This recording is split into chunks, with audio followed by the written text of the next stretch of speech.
This is the BANISH 30 modular suppressor from Silencer Central, and in this video we're going to go extremely in depth with it.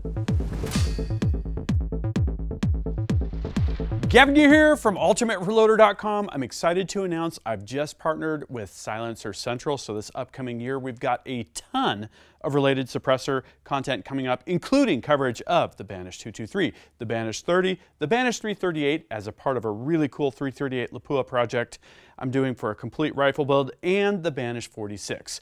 This video will be focused on the BANISH 30.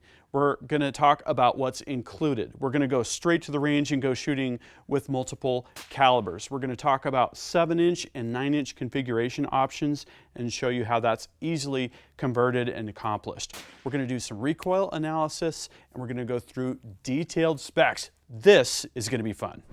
So let's see what's in the box for the BANISH 30. We've got some printed materials.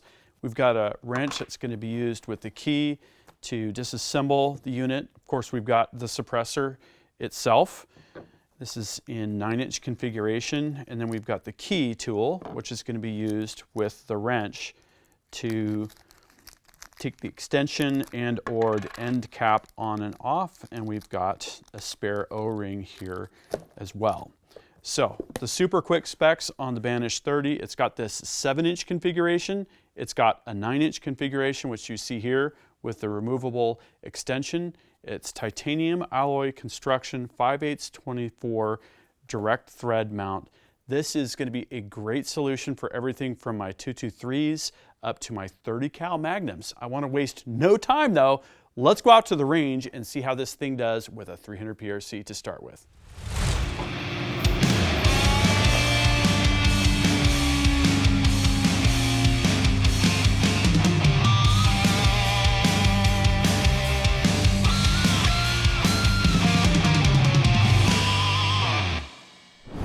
Take a couple shots here. We're using Hornady Precision Hunter 212 ELDX ammo here in the 300 PRC. I'm just going to get a baseline of where our POI was before we put the suppressor on here.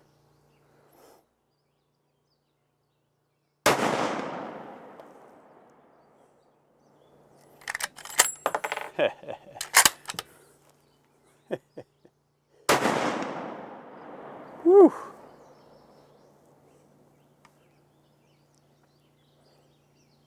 Okay, so we're off to the left a little bit.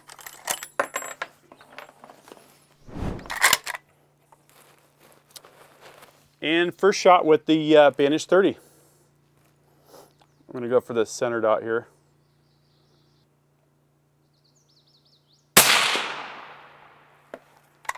Also to the left. Looks like a little bit more, which is normal.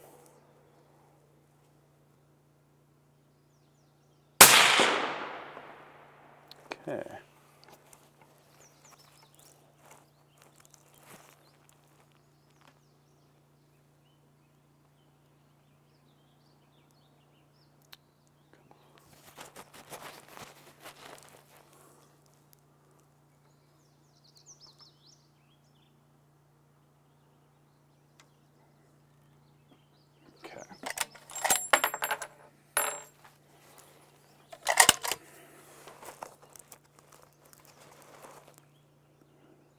A lot of mirage here.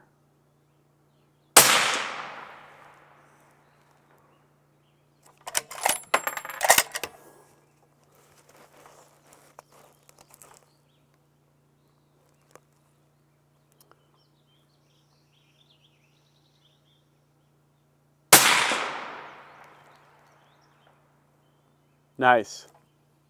That took out the target spot. Excellent. We're sighted in. That's quite the reduction in blast though, huh? Yeah, it is. Yeah. We started with the 300 PRC at our mid-mount 100-yard range. My goal was to get my Hornady 212 grain Precision Hunter ammo sighted in. The first couple shots yielded that we were not correctly sighted in. We took a couple follow-up shots with the BANISH 30 attached and noticed some further POI shift. I dialed from the aiming dot to the impacts with the suppressor attached and got a very clean 0. Let's take a look at what that looked like. So with the bare muzzle uncorrected, we had about 1.34 inches of windage and 0.556 inches of elevation error. With the BANISH 30 attached, we had about an inch of elevation offset and about 2 inches of windage offset. And as you can see here, our corrected 0 was pretty good.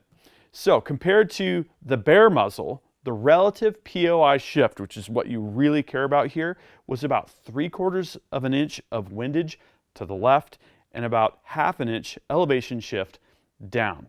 Depending on how the suppressor is clocked, I'm going to expect this to shift in kind of a circular pattern based on the design of the baffles in the suppressor. So with the rifle sighted in, it was time to go try out the 300 PRC at 400 yards and then to do a couple other shooting scenarios as well.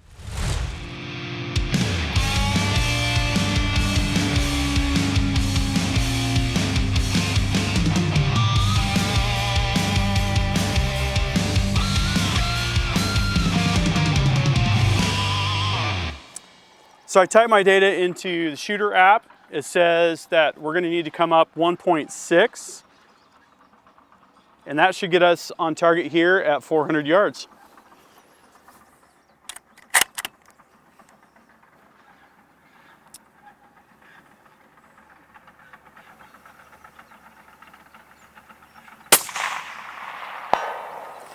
I like that sound.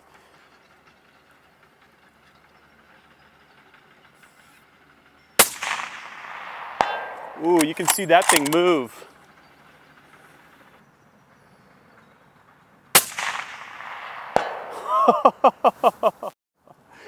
That is a great sound. I could do this all day.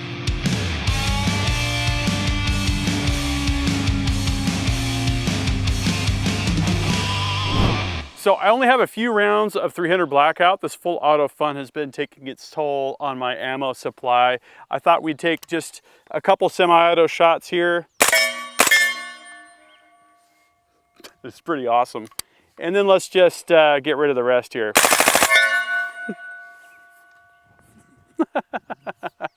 That works really, really well. Now it's time for the lever gun. This is my new Henry X model. This thing is so much fun. It's a 30-30 and we've developed a subsonic load. Guideminder put that together. I think it's 8 grains of Trail Boss behind a berries plated bullet. Check out how quiet this is. Yeah, that's what we're talking about. And yeah, oh, I'm out. That is so much fun, and this suppressor just works absolutely awesome with these subsonic loads. I'm really happy. And yes, this is the 9-inch configuration. Now I'm off to go collect some data. So as always, the shooting is just a ton of fun. I enjoyed the variety of shooting the 300 PRC at 400 yards, and you heard how distinct the thwap is of that 30 cal bullet hitting that coyote steel target at 400 yards. I like that sound. Extremely satisfying. It's hard to describe how much more satisfying the 30 cal Magnum is compared to something like a 223. It's just you can feel the target getting absolutely thrashed, which it's after a long day of work or something can be very, very satisfying. So we had a very big boom with the 300 PRC unsuppressed. When we were shooting at the mid-mountain range and later when we did some recoil testing, which we'll get to, a very, very big boom with no suppressor. And a huge reduction in that boom when suppressed. Noticeable recoil reduction, but with a 30 cal Magnum, a suppressor heats up fast. And I mean fast to the point where you can't even hold on to it after a few shots in some cases. So if you're shooting in something like an NRL Hunter match or a PRS match, you're going to definitely want to take a look at a suppressor cover to cut down on the Mirage, because the Mirage can definitely be a big issue with any 30 cal Magnum and a suppressor. The 300 Blackout subsonic.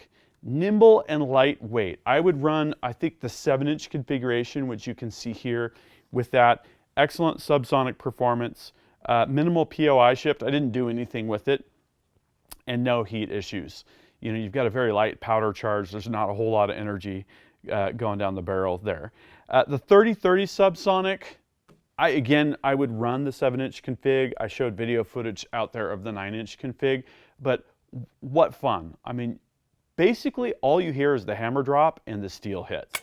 And it's just super satisfying. It's a very engaging experience to actually run the lever action. Totally love it. So here's the specs and details for the BANISH 30. This is taken directly from the BANISH 30 product page. The BANISH 30 is a .308 multi-caliber Magnum Plus rated can. I see that it's rated for 300 Weatherby. That's basically all I need to know. I know my 300 PRC is going to do great, which I demonstrated. It's going to be great for 300 Win Mag and on down. 223 and 5.56 Magnum Plus rated. I think that is implicit since it's 308 Magnum Plus rated and limited full auto. So the issue is heat buildup and the erosion of the baffles inside the can.